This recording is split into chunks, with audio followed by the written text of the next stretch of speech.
A pain to pick, a pleasure to eat. Today we're talking about the petite jewels of Solanaceae, the cherry tomato. Good afternoon, everyone. My name is Liz Colby, and I'm with Practical Farmers of Iowa. Accompanying me behind the scenes with technical support is Phoebe Eichhorst. We will shortly be broadcasting live with mother-daughter super duo Mary Zarodnik and Emma Johnson, farmers of Buffalo Ridge Orchard in Central City, Iowa, to see the high tunnel during peak cherry tomato season and to learn about their management, markets, and preferred varieties. But first, like an old movie, we start with the credits at the top. We'd like to thank our major sponsors for their support of our virtual field day season. Their support helps make this virtual field day season possible, which features over 60 virtual field days. And guess what? You can attend all of them free of charge. Thank you, sponsors. Practical Farmers of Iowa is a farmer-led nonprofit based out of Ames. We specialize in farmer-to-farmer knowledge sharing and farmer-led research with a mission to equip farmers to build resilient farms and communities. All are welcome at PFI, and we invite you to learn more about our organization and access our vast collection of resources at practicalfarmers.org. This virtual field day will run until 1:05 p.m. Central Time. If you have questions for Emma and Mary during the field day, please type them into the comment box on Facebook, and I'll do my best to relay your questions to them during our discussion. And at the conclusion of this event, please give us your feedback via the online survey, and Phoebe will post that link in the comment box. Virtual events are new to us this summer, and with your help, we're excited to learn and improve throughout the year. Well, let's go live to Emma and Mary in the high tunnel.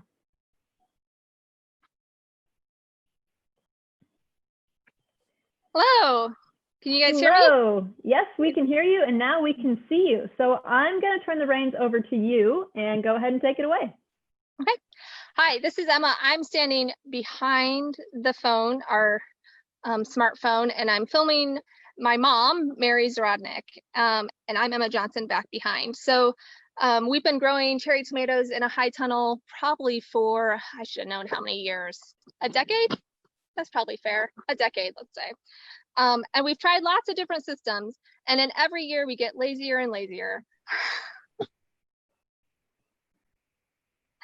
Cherry tomatoes are a pretty small part of our whole entire diversified things, that part of the mosaic of things that we grow. So we're, I guess 50% of our income comes from our apple orchard. And then we grow lots of different types of veggies, and the cherry tomatoes end up being about 4 rows in our one of our high tunnels, and we have about, I guess, 150 plants planted this year. We expect to get 12 to 15 pounds per plant, so we'll have anywhere from 2,000 to 1,500 pounds of cherry tomatoes. We started picking in early June, or early July, not early June. Scrap that.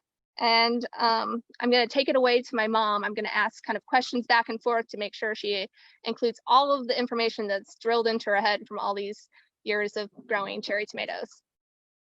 All right, Mom, take us away. Tell us how, I guess first tell us about the structure that we're in right now.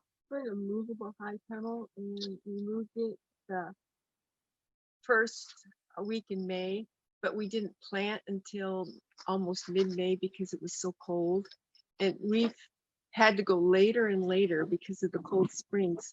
But we're in 3-foot spacing in the row, and or between rows, and 16 inches between plants.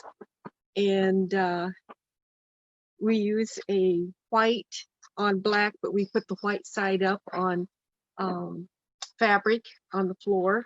It gives them a lot more light and a lot less heat in the hot part of the year. We feel like we get a better take on the blooms. So can you tell me more before you moved the high tunnel? So this was the first, how many years has this been cropped where the high tunnel is sitting right now? We moved the high tunnel. This has been in cover crop for almost 3 years. And it's been in clover, red clover, and then initially oats cover crops. So it's on new soil, and tomatoes haven't been here for 3 years. So we like that. We feel like it helps in our nutrient program. Okay. And what are the varieties that we're growing this year? And tell us a little bit about why we're not growing maybe the alternative varieties. So we grow a mix of cherry tomatoes. So we sell 50% of our tomatoes wholesale, or in a typical year we'd sell 50% of our cherry tomatoes wholesale, and then the other half we'd be selling at farmers markets. And we're actually not attending any farmers markets this year, so we're moving a lot more through our CSA and some through some virtual markets, and the other half we're moving wholesale. So I think, Mary, you have three. Yeah, let's start with the gold one. This is clementine. Hey, Emma, can you move a little closer to Mary so we can see what she's got in her hand? Mary, move closer to Emma. Yeah, this is clementine. I'll pick one that's a little more orange. And it compares with Bellini or Golden Rave. Sorry. And but we've tried both of those, and Golden Bellini didn't want to set much fruit in the heat, and so we're back to clementine. And then we do Sun Chocula, is this brownish one. It's almost the same size. We're looking hard for kind of an artisan type that compares with Mountain Magic and clementine, and this is the best we can come up with so far. And it compares with black cherry, which we've grown a lot. Black cherry is a lot more big, rangy plant. The Sun Chocula has nice little clusters that tend to ripen at the same time, and they're easy to pick. They're tasty. They're not the same as black cherry, but they're a good alternative. And then the third one is Mountain Magic, which is a really nice red cherry tomato. And so those are the three. Cherry tomato on the ground. Those are the three. And this is what they look like in the bucket, and they're mixed. So together. Our goal is to not grow a tomato that's much less than 1 ounce. So we end up going for a cherry tomato that's closer to cocktail size. I think some catalogs would call it cocktail size. And that has to do with speed of picking, because peak of cherry tomato season starts around the same time as when we start picking apples. So we need to make this process quick and profitable. But we also chose the varieties based on flavor. So you mentioned, Mom, originally we weren't that impressed with clementine, which we're growing again this year. But we kind of figured out that we maybe weren't growing it properly, and that it actually tastes a lot better this year. So we want it to taste good. We want it to be a nice color mix, and we want it to be pretty easy to pick. Is that right? And crack resistant. Yeah. With the red, we had frequently used Juliet as well. We might go back to Juliet, but it tends to drop off the plant. If you just touch the plant at all, it'll drop, and so you got a lot of drops. So. And the last thing, since we sell half of the cherry tomatoes wholesale, bulk wholesale, to mainly hospitals and food service, they really don't want the stem on the cherry tomatoes, because they don't really want to have to be de-stemming cherry tomatoes for their salad bar or for whatever use they're using them for. So we've also been drawn to ones that sort of release, which you were just referring to. The Juliet releases really nicely, but I guess it's not releasing nice enough. So let's start in May. Let's say it ended up, I think, being May 10th when these went into the ground. You guys dissed and then tilled where the cover crop was. We moved the high tunnel. You put an irrigation line along each row, and then put the white on black fabric, and planted the tomatoes 16 inches on center, and then the rows are 3 feet apart. Then can you walk me through what the care as far as the spray program and trellising was from that point forward? Once a week, we did a spray starting with organic copper, which I think we've never started it as soon as we did this year. We think it's really a good idea. We did it for about a month, and then we switched to Serenade, which is actually a bacillus. It's a bacterium, but it pollinates the leaf and it keeps it from getting sick. And we've had this is the cleanest tomatoes we've had. So I recommend starting early with the copper. I think that's a really good idea. So we're using preventative sprays to handle a lot of the fungal and bacterial diseases for the tomatoes, and then keeping them up off the ground. Drip line we're putting, we start out with what we call a high middle number, which is 1248A. It's a U-growth starter blossom boost. We get a lot of bloom with that, and so we got a lot of fruit set right now. And then it's about now we're going to switch to finisher, which is helpful at improving fruit quality at ripening. So, and that one is 9-15-30. So we are not certified organic, but we do use, for any weed pressure, we only use organic methods, hand weeding, cultivating, and then for any of our pesticides, so anything that would manage diseases and pests on any of our vegetable crops, we use organic sprays. But once in a while, and especially in the high tunnel where we're burning up a lot of organic matter, we do use, not even once in a while, we do use a fertilization program. Okay, can you walk us through, so in this decade that Mary's been growing cherry tomatoes in the high tunnel, you started with 2 liters, training on 2 liters on string. You increased that to 3 liters, and then I think we did 4 liters until you then, in the last 2 years, you've done what we're calling a modified Florida weave, because cherry tomatoes are indeterminate. They're going to want to keep growing up. So just a standard Florida weave doesn't work, and especially not in the high tunnel. So can you walk us through what the system is right now and your reasonings behind it? Well, right now, just for simplicity, we have a cage on each tomato so that it contains the plant at the base, and then we have vertical strings every 6 feet to Can stabilize you point out it. That string right there? Right Yeah.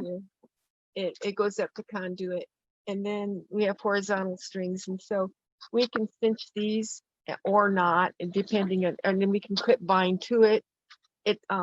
This is the vertical ones are just to keep the whole line from tipping over, but these will go up to 10 feet. So it seems to work to trellis it this way. I don't know.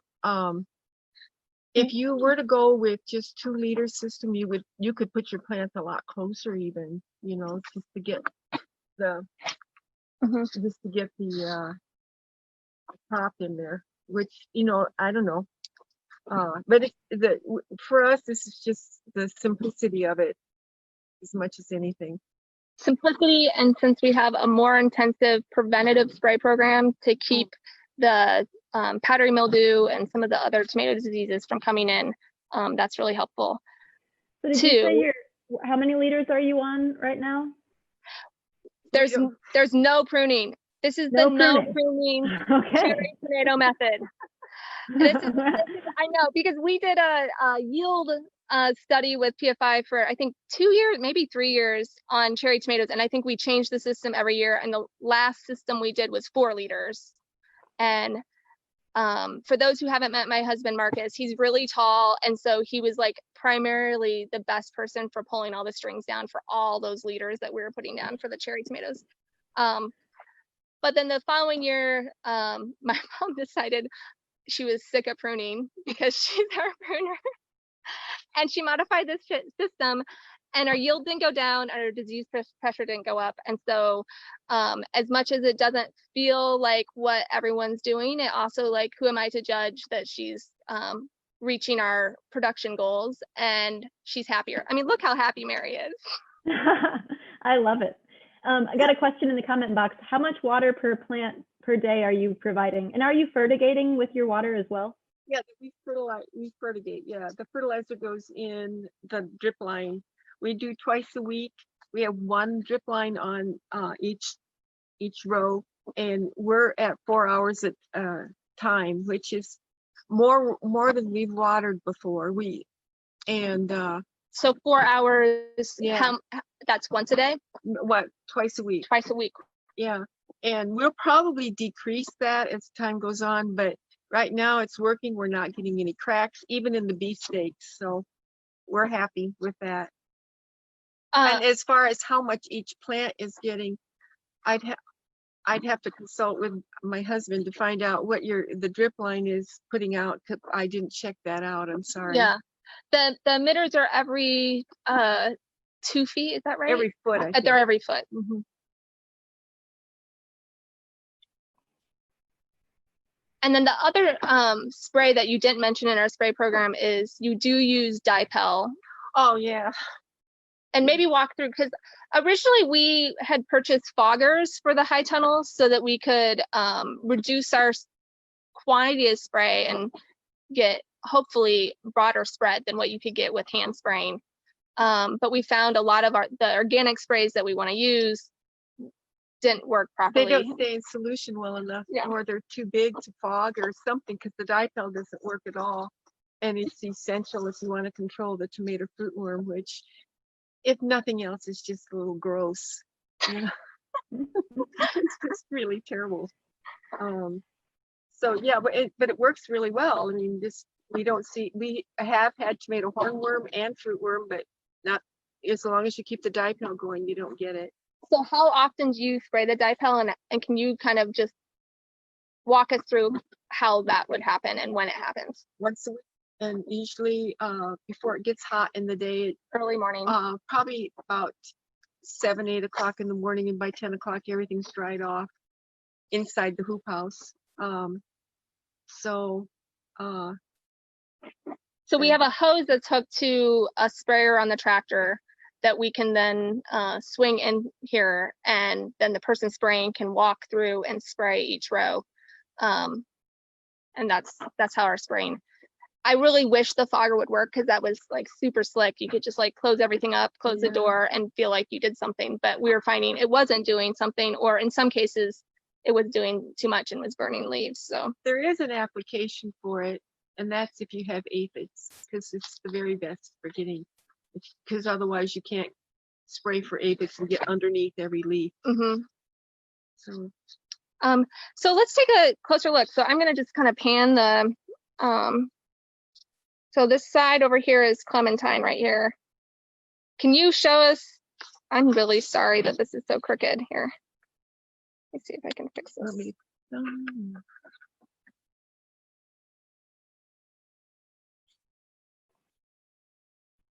Okay, so Mary's our expert harvester. She harvests. Yeah, are we seeing Mary the machine in action here? I feel like this is not her in machine action mode.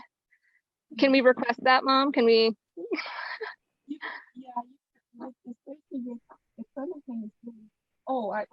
With the nutrient program, we felt that the clementine flavor improved with the calcium. Okay. Did you guys hear that? That the clementine flavor improved with a calcium supplement? Yeah. Yeah. We're putting organic calcium to the drip line, and we felt that they don't crack, they're firm, and they're tastier. So right now you're picking, so you picked on Monday, but you left these so that we would have them for showing. But right now you're picking them, what I would say is maybe a little underripe. Can you tell me what the reasoning behind that? Oh, these I'm trying to pick the ripest ones, but oh. Sorry. No, you're the on the early part of the week I tend to go with the riper ones, and then as the week goes on I'll get more and more of the less ripe ones, because they'll sit longer in the shed. But as the season goes on too, I'll end up just doing parts of every row every day, because we'll get that much more production. We start out at about on July 7th.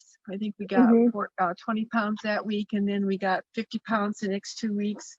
And now we're looking at maybe 100 pounds this week. Maybe even 150, I think we're hitting. And 150 when we're really going strong. So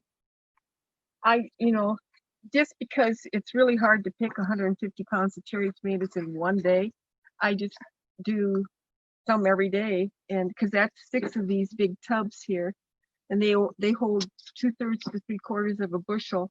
So do you want me to dump this? Yeah. Can you guys see that here?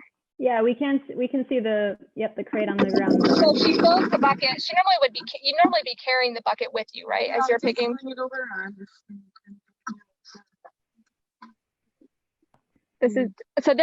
This is Mary at maybe half speed right now. Sorry, I don't mean to This is why you want the quick release on that stem. We've had some that just did not want to let go, and it's just nerve-wracking and time-consuming. So this is Sun Chocula, and you've been really happy with the size of Sun Chocula, the fact that it's more quick release than maybe some of its counterparts, and the flavor is nice. It's not as maybe rich as black cherry. It doesn't taste like chocolate. But no. It's a mild, sweet, lower acid cherry tomato, I would say. And do you always market them in the mix like that? We always market them in a mix, unless we have a request that someone wants not to have a mix. Those requests are few and far between. Originally, one of the hospitals that we worked with had contracted us to do their cherry tomato production, and they wanted red cherries, but we had already had our plants growing, so they were going to get a mix. And I think that was the year that we were growing the Johnny's like artisan mix, and we had all kinds of colors. We had like green ones and all kinds of colors, and ever since we just sort of forced that mix on them, they haven't even talked to us about, oh, we need just red cherries. So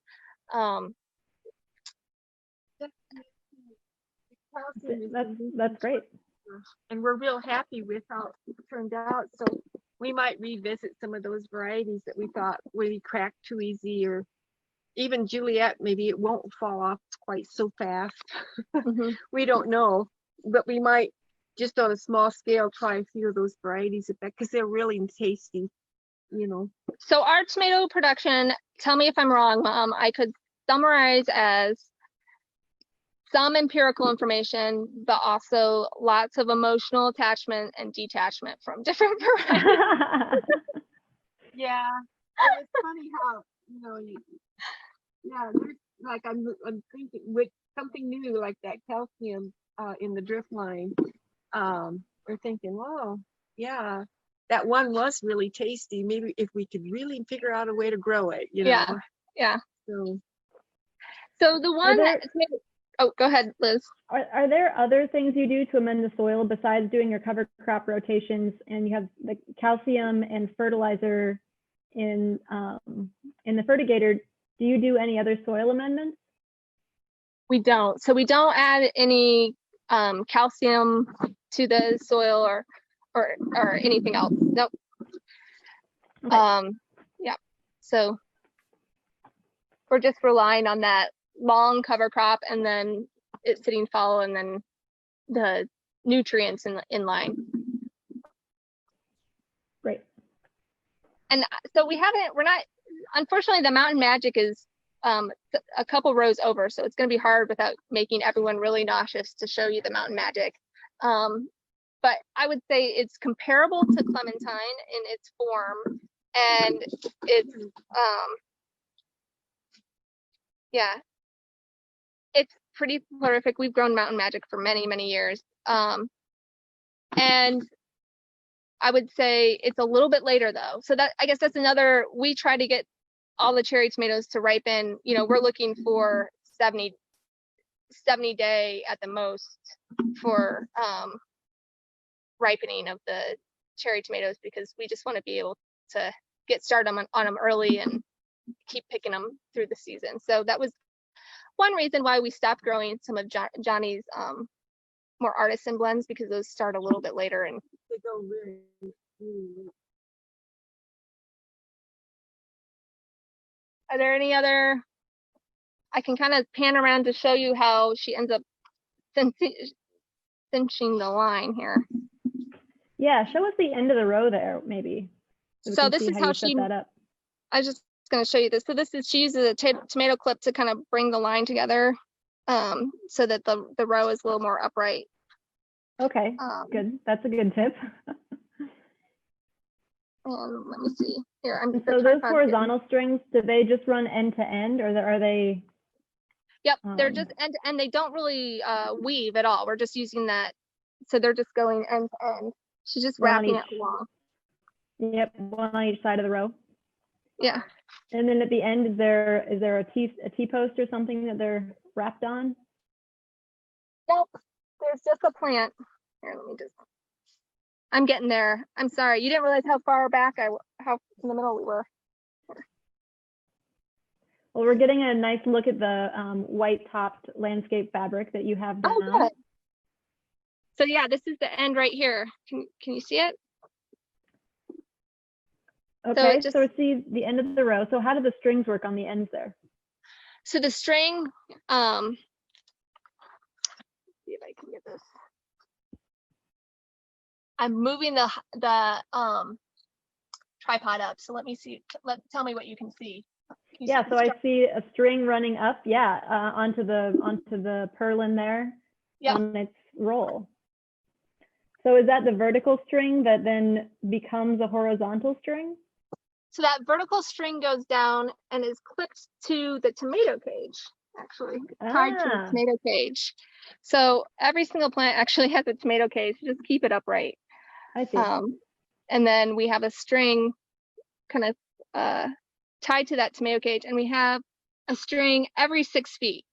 And then that becomes something another thing we can clip the horizontal to keep things more upright.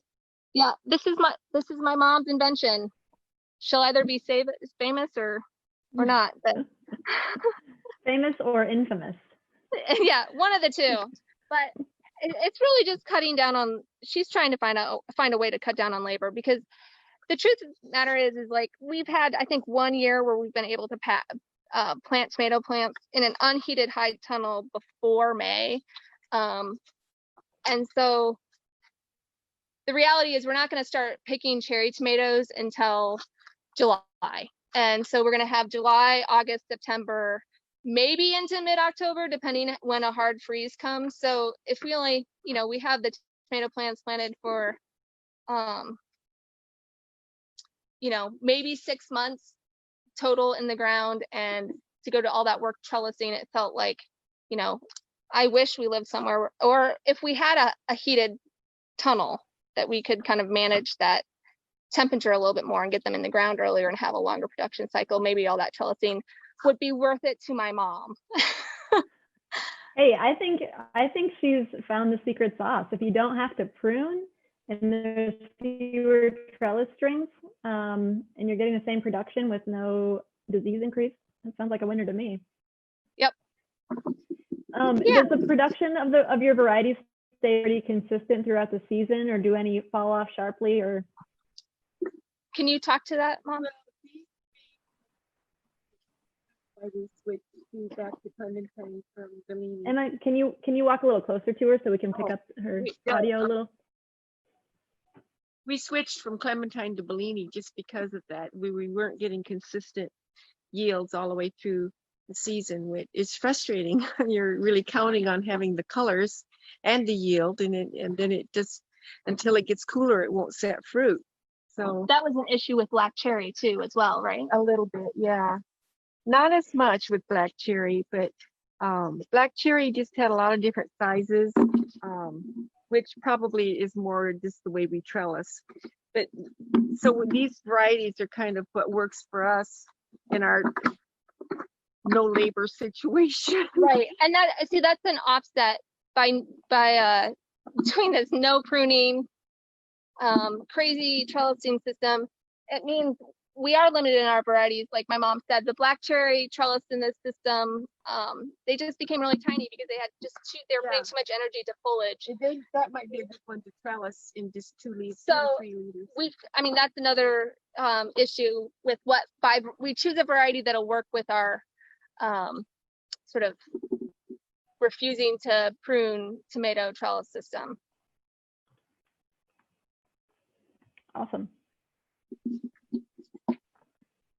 And so you're primarily selling, I know this year's a little different, but so right now you're doing CSA and typically have wholesale customers. Do you ever pack into pints, or are your, outsized tomatoes just going in flats, or how do you manage once you get these out of the high tunnel into the packing shed, what's the next step? Sure. So I'm going to see if I can move this. So you can see the tub. So for our wholesale, we do all bulk.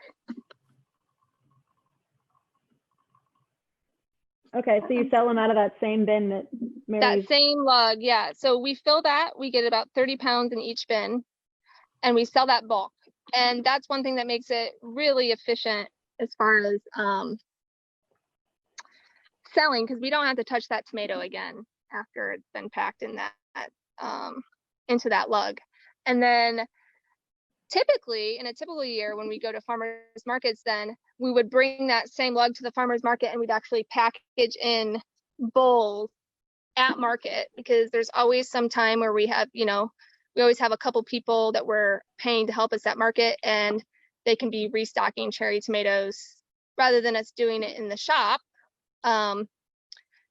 And so that always helps with our labor too. So this year's a little bit different. So this year we're going to be moving a lot more. We already have moved a lot of our cherry tomatoes through our CSA, and we have been packing those in pints. And because I should have brought an example out, but we're just using a plastic mesh pint that we had. Everyone has like packaging that didn't work out for them that they keep in the back of their closet, and they think they'll never use this again. And behold, we're using it. We have like 2,000 of these things, and we're using them now. And I think it was Glacier Valley had these little like hairnet hats for that mesh pint. And so it does look like a little pint box with a hairnet, but it keeps the cherry tomatoes from like rolling around, so we can pack them in our CSA bags without the cherry tomatoes getting squashed and thrown all over the place. So that's more labor though. That's the first time that we've had to have someone sitting in our building putting cherry tomatoes. Yeah, and it takes more time than you think. So we've discussed, now that we're hitting our peak, if it would make sense to be picking directly into those cherry tomatoes or into the pints. That would mean that they probably won't end up with a mix, but maybe that's okay, because every week maybe they'd get a different type of cherry tomato. So it's definitely made us rethink sort of how that might all work. See, you can see how focused my mom is on picking cherry tomatoes. You couldn't bring her into the high tunnel and expect her not to work. Even if she puts on her nice clothes, she's still going to pick tomatoes. So it would typically, when Mary's picking cherry tomatoes, she's timed herself because of PFI's enterprise budget. She's timed herself many times. And with this, when they're this loaded, and you have this size of cherry tomato, how long does it take for you to pick a 30 pound lug? I don't know if you heard her. She said about half hour. So that's pretty good. Every 30 pounds. Yeah. Yeah. So a pound every minute. Yeah. That's pretty good. Yeah. And I was thinking, like, why doesn't she wear, a harvest vest or something? But I think with the frequency she empties the bucket, that would be probably more trouble than it's worth.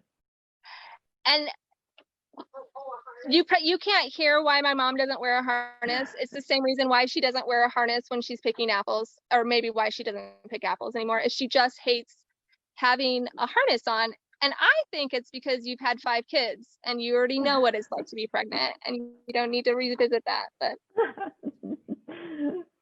okay, I can believe that. That's fair. The bucket is great.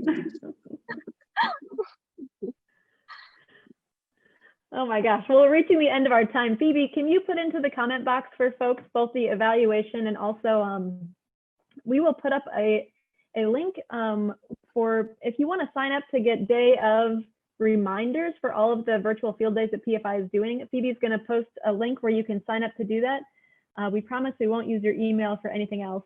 And although I would love to stay and have a live cam to see Mary the machine harvesting cherry tomatoes for the rest of the day, or at least until she gets to her pound quota for this week, we're going to have to sign off pretty soon. So Phoebe, if you could bring up our closing slides. And I want to thank everyone for attending our live event today. If you want to rewatch or share with your friends, you can find the video for this event and many others on PFI's Facebook page, our YouTube channel, and our website. You can also sign up again as the comment that Phoebe posted in the link there with the constant contact link. And if you want to keeping up with the Johnsons, you're in luck. We'll be back at Buffalo Ridge Orchard on September 22nd. for a timely look at a few methods Emma and Marcus use to determine when different varieties of apples are ready to pick. So we know there's a little disagreement about how ripe Mary's picking cherry tomatoes, but Emma has control over the apples, and we're going to hear about how she does that in September. Emma and Mary, thank you guys so much for hosting us today. I've enjoyed being in the High Zone with you and getting to chat with you more about this. So thank you so much. Thank you. All right, well, we'll see you next time. And everybody online, thanks for joining, and stay healthy, stay hydrated, enjoy the sunshine.